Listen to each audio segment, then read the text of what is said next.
Менің атым Нұрали. Мен тырнақтарымды өмірімнен өткізем.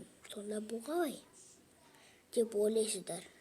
Мен бір күні тырнағымды жеп жүрдім. Ол маған қатты ұнап қалды.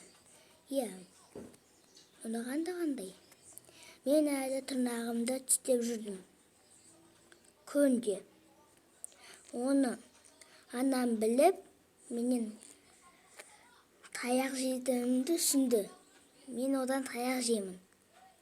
Сондықтан да мен мектепте күнде тырнағымды жеп отыратынымын. Оған ағай қарап қалды. Сен не тырнақ жеуді қоймайсың ба деп маған айтты. Ол маған таңғалып қалды. Мен тырнақтарым жоқ. Оған балалар да шошитын.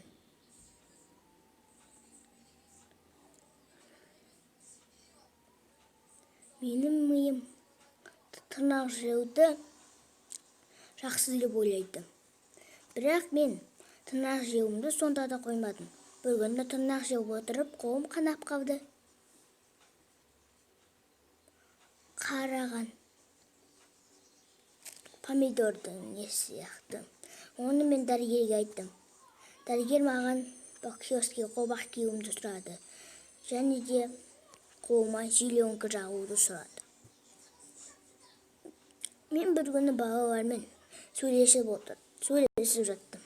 Бір күні менің сыныбыма өте әдемі қыз келеді. Онымен мен танысуға бардым. Оны мен кафеге шақырдым. Ол иә деді. Оның түрі өте әдемі. Мен ойланбастан оған гүл апаруды сұрадым. Мен кафеде тырнағымды тістеп отырдым. Ол қыз келіп, мені көріп қашып кетті. Сол кезде мен тырнағымды көріп өзім шошып кеттім. Бет-аузым қараған. Позор болдым. Және де ол мектепке келді. Мен оның қасына барғым келді, бірақ ол маған жақындамады. Маған дәрігерлер айтты. Сен тырнағыңды жеуіңді қоймасаң, сен саусақтарыңды кесеміз деді. Мен одан қатты шошып кеттім. Неге дедім? Олар болмаса дәрі-дәрмек немесе қолыма бір қатты нәрсе киюді айттым. Осы мен қолымды тістедім. Бұл керемет. Мен қолымды тістедім. Менің миым ашып кетті. Менің дәрі ішетін уақытым болды. Мен дәріні іштім.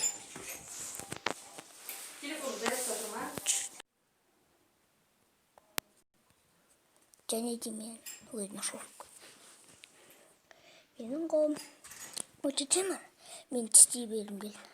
Менің аузымды да темір қыламыз деді. Мен ұйықтадым. Түн болды. Мен ұйықтап жаттым. Мен әлі де қолымды тістеп жаттым, ұйықтасам да.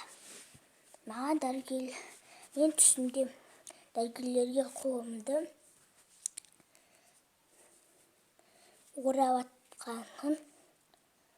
орап атқанын көрдім түсімде.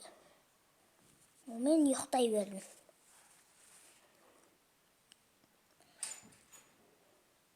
Мен үнемі қолымды жей беретінмін. Және де бір жер жүрмей қалды.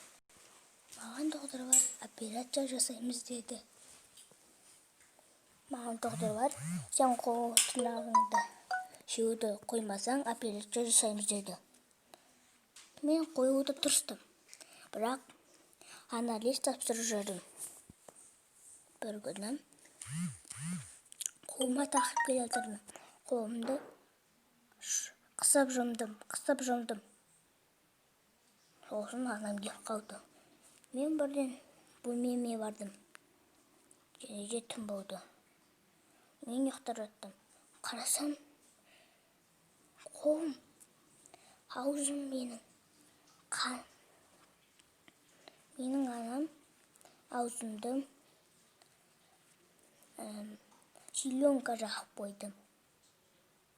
Мен қорқып кеттім. Және де менің өмірім осылай аяқталды.